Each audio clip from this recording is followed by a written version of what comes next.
அனைவருக்கும் வணக்கங்க. இப்போ நந்திகேஷ் அஸ்ட்ராலஜியிலேருந்து பேசுகிறேங்க, யூடியூப் சேனல் வழியாக. இப்போ நேற்று பாவக வீடுகள் பார்த்தோம். ஒவ்வொரு வீடு 12 பாவகத்துக்கு உண்ட காரக தத்துவம், இப்போ கிரகங்களுடைய காரக தத்துவம் பார்க்கலாங்க. இதை பார்த்தீங்கன்னாவே நீங்கள் தெரிஞ்சுக்குவீங்க. ஃபஸ்ட்டு பார்க்குறப்ப புரியாத மாதிரி இருக்கும். இப்போ நான் கடைசியாக சொல்லும்போது உங்களுக்கு ஈஸியாக புரிஞ்சுக்குவீங்க. சரிங்க. இப்போ என் செல் நம்பர் கேட்டிருந்தீங்க, கொடுத்துட்டேன். ஆன்லைனில் ஜாதகம் பார்க்குறீங்க, இந்த செல் நம்பரில் கான்டாக்ட் பண்ணலாம். வாட்ஸ்அப் நம்பர் இதுதாங்க. சரிங்க. இப்போ சூரியன் ஒரு கிரகம்.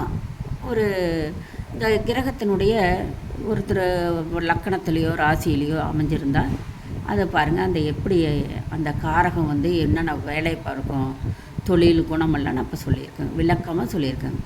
சூரியன் அமர்ந்த இடத்துக்குனுடைய அந்த வீடு. இப்போ ஆட்சி வீட்டில் உட்காந்துருந்தா எப்படி சூரியன் 10ஆம் வீடும் சூரியனுக்கு திக்பலமாக இருக்கும் தொழில் வீட்டில். இப்போ ஆட்சி உச்சம் பெற்ற சிம்ம வீட்டிலேருந்து அதிக பலனை கொடுக்கும். ஏன்னா சூரியன் ஆட்சி வீடு உச்சம் பெற்ற வீடு. சரி. இப்போ தொழிலெல்லாம் என்னென்ன வரும் சூரியனுக்கு? அரசு உத்தியோகம் வருங்க. அரசியல் சார்ந்த வேலைக்கெல்லாம் போகலாம். தந்தை தொழில் இதில் இருக்கும். தந்தை தொழில் வேலை கூட செய்யலாம். பொன் நகைக்கடை, ஆபரண கடை, கல் இதெல்லாம் செய்யலாங்க.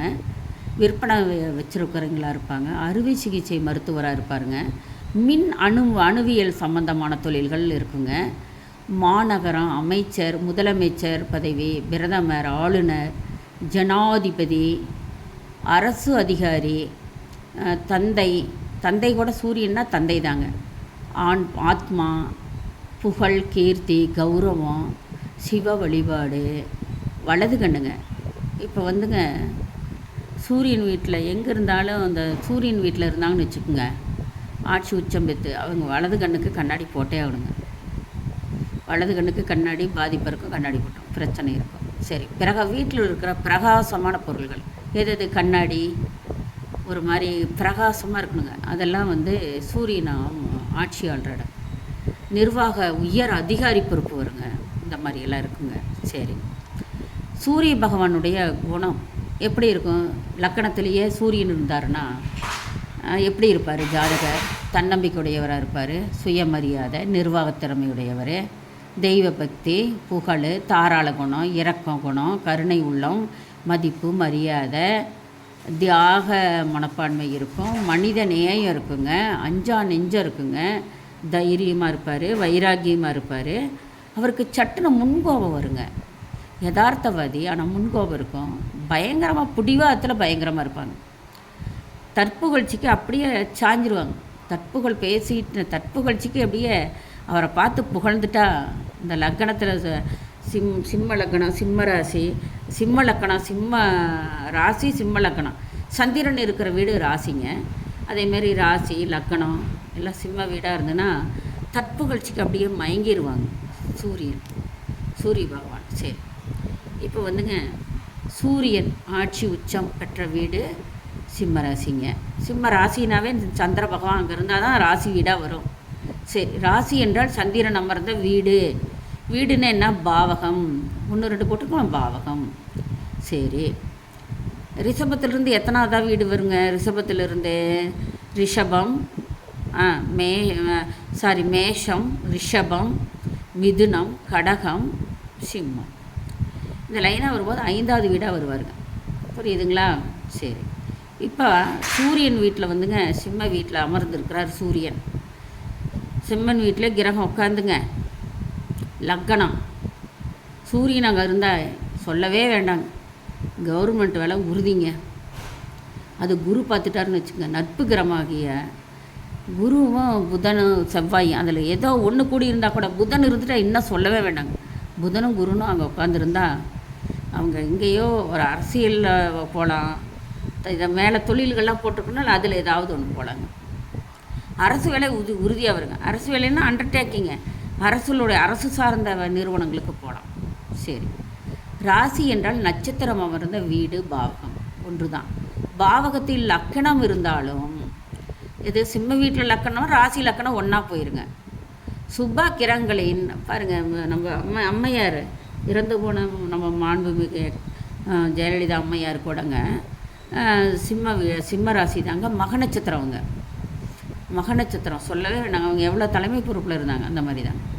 இந்த பாவத்தில் லக்கணமும் இருந்தாலும் சுப கிரகங்களின் பார்வை இதெல்லாம் நட்பு கிரகங்க. சுக்கிரன் வராதுங்க. சுக்கிரன் பகை கிரகம். எடுத்தனை எதிரணிக்கு போயிடுவாருங்க. சனி ராகுக்கு இது அந்த அன்னைக்கு போயிடுவார். இதில் ராகு 10%னா அதுக்கு 40-50% போவாங்க. சரி, சுபகிரகங்கள் பார்வை எது? புதன் நட்புங்க சூரியனுக்கு, குரு நட்பு, செவ்வாய் நட்புங்க. இந்த நட்பு கிரகங்கள் இருந்தாலுமே நல்லது தாங்க. ஏதாவது 1 2 3 இருந்தால் சொல்லவே வேண்டாங்க. அரசு வேலை உறுதி, தலைமை உயர் பொறுப்பு கிடைக்கும். மேற்கூறிய குணம் தொழில், ஏதாவது ஒரு தொழில் அவருக்கு வந்து கண்டிப்பாக கிடைக்குங்க. அசையும் அசையாத இதுக்கெல்லாம் வந்துங்க உயர் அதிகாரியாக அவர் இருப்பாருங்க. யார்? இந்த சூரியன் அமர்ந்த வீட்டில் லக்கணமும் அமைந்து புதன் குரு செவ்வாய் அமர்ந்து கூடியிருந்தாங்கன்னா அதிமீறின தொழில் வளர்ச்சி கிடைக்குங்க. அனைத்தும் இருக்குங்க அவங்களுக்கு. சூரியனுக்கு சுக்கிரன் வந்துங்க பகை கிரகம் தான். சூரியனுக்கு வந்து சுக்கிரன் பகை கிரகம். ஆனால் அது இருந்தாலுமே குரு கூட இருந்துட்டாருன்னா இது நீச்சத்தில் இருந்தால் தான், பகையில் இருந்தால் வராது. நீச்சமாக இருந்தால் கூடங்க, நீச்சம் பெற்ற குரு இருந்துட்டால் நீச்சம் பெற்ற ராஜயோகத்தில் வரும். ஆனால் சுக்கிரன் வந்து பகை தான் வருவீங்க, நீச்சம் வராது. எங்கள் சிம்ம வீட்டில் சுக்கிரன் வந்து பகையாக தான் வருவார், நீச்சம் பெற்று அமர மாட்டார் சூரியன். சுக்கிரன் வந்துங்க சூரியனுக்கு ஆகாது.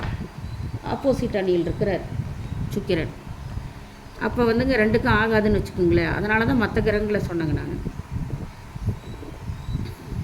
சுக்கிரன் வந்துங்க கன்னி வீட்டில் தான் நீச்சம் ஆகிறார். சுக்கிரன் கன்னி வீட்டில் தான் நீச்சம் ஆகிறார். இங்கே வந்து பகையாக தான் ஆகிறார். சரி, இப்போ இதெல்லாம் எழுதி வச்சுக்கோங்க. அப்போ தான் நீங்கள் சூரியன் அமர்ந்த வீடு, அதில் என்னென்ன கிரகங்கள் அமருது, இந்த மாதிரி தொழில் இப்போ வந்து நீங்களே இப்போ புரிஞ்சுருப்பீங்க. சிம்ம வீட்டில் இருந்தால் இதெல்லாம் நடக்கும், லக்னம் இருந்தால் எப்படி இருக்கும், சூரியன் இருந்தால் என்ன நடக்கும். லக்னம் சூரியன் எல்லாம் ராசி லக்னத்துக்கெல்லாம் ஒரு மாதிரி தாங்க வரும். உடல் உயிர் அதெல்லாம் ஒன்று தான். அதனாலங்க தொழில் என்னென்ன வேலைக்கு போவார், இந்த மாதிரி பார்த்துக்கணும். அதில் நட்பு கிரகம் இருந்தால் என்ன பலன்களை தரும், இவ்வளவு தெளிவாக கொடுத்துருக்குங்க. இப்போ இதுலேயே நீங்கள் வந்து ஒரு கட்டத்தை பார்த்துக்கிற மாதிரி வந்துடுங்க. நீங்களே ஒரு கட்டத்தை ஒரு பாவக வீட்டுக்கு உண்டான ஜாதக பலனை உங்களுக்கு முழுசுமே நான் வந்து தெளிவாக எழுதியிருக்கேங்க. அது கூட ஒரு கிரகம் இருந்தாலும் புதன் உட்காந்துட்டாங்கன்னு வச்சுக்கோங்க. அந்த மாதிரி சூரியன்னா தலைமை பண்புக்கு அதிகாரிங்க, அரசபோக வாழ்க்கைக்கு அதிகாரிங்க. யார்? சூரிய பகவான். அவர் தன் ஆட்சி உச்சம் வீட்டில் இருந்தாருன்னா என்ன ஆகும்? பல நன்மைகளை செய்வாருங்க. பேரும் புகழும் நிறைய கிடைக்குங்க. இது சொல்லவே வேண்டாங்க. படிக்காத மாதிரி மந்தத்தனமாக இருந்தாலுமே அவருக்கு ராஜபோகம் இருக்குங்க. அதனாலங்க இது நம்ம நினைத்து பார்க்க அளவுக்குங்க செயல்பாடு இருக்குங்க. அதனாலங்க இதெல்லாம் எழுதி வச்சுக்கோங்க, நோட் பண்ணி வச்சுக்க. நான் ஒவ்வொரு முறையும் சொல்கிறேன். நான் தாங்க உங்களுக்கு பதிலாக எழுதிட்டுருக்கேன். இப்போது எனக்கு வந்து என்ன உபயோகமாகுதுன்னா, நான் ஒரு ரீகால் படிக்கிற மாதிரி ஆகுதுங்க. உங்களாலேயும் நானும் நன்மை தான், எனக்கும் நன்மை தான். நான் ஒரு தடவை ரீகால் படிக்கிற மாதிரிங்க. எனக்கு எழுதுகிறப்போ ஒரு தடவை படிக்கிறத விட ஒரு தடவை எழுதுறது வந்துங்க 100 முறை வாசித்த பயன் கிடைக்குங்க. அதனால் எழுதி வச்சுக்கோ. தனி நோட் போட்டுட்டேங்க. நான் உங்களுக்கு பாடம் சொல்லித்தரேங்க. நான் தனி நோட் போட்டு உங்களுக்கு சொல்லித்தரேன். சரிங்க, எல்லாத்துக்கும் ஷேர் பண்ணுங்கள். ஆன்லைனில் ஜோதிடம் பார்க்கணும், இந்த நம்பருக்குங்க கொடுத்துருக்கேன். ஆன்லைனில் தாங்க பார்க்குறோம். நீங்கள் வந்து எல்லாத்துக்கும் ஷேர் பண்ணுங்கள், எல்லாத்துக்கும் தெரிஞ்சுக்கிட்டோம். சப்ஸ்கிரைப் பண்ணுங்கள், லைக் பண்ணுங்கள். நீ அடுத்த ஒவ்வொரு அப்லோடும் ஒவ்வொரு கிரகத்துக்கு தனித்தனியாக நான் வந்துங்க அப்லோட் பண்ணுறேன். இப்போ சூரியன் அடுத்தது சந்திரன் உங்களுக்கு நான் கொடுப்பேன். அந்த தொழில், அந்த சந்திரன் எந்த ஆட்சி வீடு, கடக வீட்டில் சந்திரன் ஆட்சிங்க. அந்த மாதிரிங்க ஒவ்வொரு வீட்டுக்கும் 10ஆம் வீடு தொழில் ஸ்தானம். செவ்வாயும் அங்கே வந்து செவ்வாய் அங்கே இருந்தான்னா நல்லதுங்க. சரிங்க, இதை வந்து டவுன்லோடு பண்ணி வச்சுக்கோங்க. செராக்ஸ் எடுத்துக்கோங்க. எழுத முடியாது, சிரமப்படுறீங்க, செராக்ஸ் எடுத்து வச்சுக்கோங்க. ஆனால் திருப்பி என்னால் எழுதி போட முடியாதுங்க. அதனால தான் நான் இவ்வளோ தூரம் நான் வந்து உங்களுக்கு சொல்கிறேன். இதில் நிறைய படித்தா உங்களுக்கு புரியாது. இது வந்து ஏதோ அப்படின்னு விடுறீங்க. ஆனால் இதில் நிறையா விஷயங்கள் இருக்குங்க. அது விஷயங்கள் இருக்கிறது மட்டும்தான் நான் இப்போ எழுதி போடணும். நன்றி, வணக்கம், சுபம்.